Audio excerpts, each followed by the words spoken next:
இஸ்லாத்தின் 5 தூண்கள் என்னென்னு உங்களுக்கு தெரியுமா? வாங்க பார்க்கலாம். ரசூலுல்லாஹி ஸல்லல்லாஹு அலைஹி வஸல்லம் அவர்கள் அருளியதாக ஹஜ்ரத் இப்னு உமர் ரலியல்லாஹு அன்ஹு அறிவிக்கிறார்கள். இஸ்லாம் என்ற கட்டடம் 5 தூண்களின் மீது அமைக்கப்பட்டுள்ளது. 1. லா இலாஹ இல்லல்லாஹு முஹம்மதுர் ரசூலுல்லாஹ், அதாவது வணக்கத்துக்குரியவன் அல்லாஹ்வை தவிர வேறு யாருமில்லை. முஹம்மது ஸல்லல்லாஹு அலைஹி வஸல்லம் அவர்கள் அவனுடைய அடியாரும் திருத்தூதருமாக இருக்கிறார்கள் என்று சாட்சி கூறுவது. 2. தொழுகையை நிலை நிறுத்துவது. 3. ஜகாத் கொடுப்பது. 4.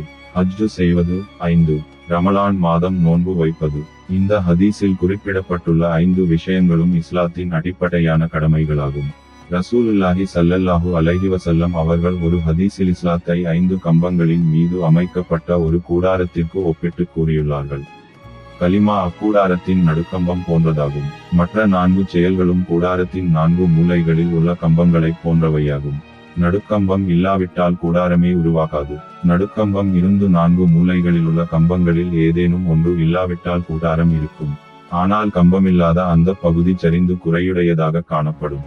இந்த ஹதீஸின் அடிப்படையில் நாம் நம்முடைய நிலையை பற்றி சற்று சிந்திக்க வேண்டும். 5 காரியங்களை கொண்ட இஸ்லாம் என்னும் இக்கூடாரத்தை நாம் எந்த அளவு நிலைநிறுத்தியுள்ளோம்?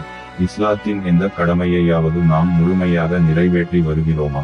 இந்த 5 கடமைகளும் எவ்வளவு முக்கியமானவை என்றால், இவைகள் தாம் இஸ்லாத்தின் அஸ்திவாரமாக இருக்கின்றன.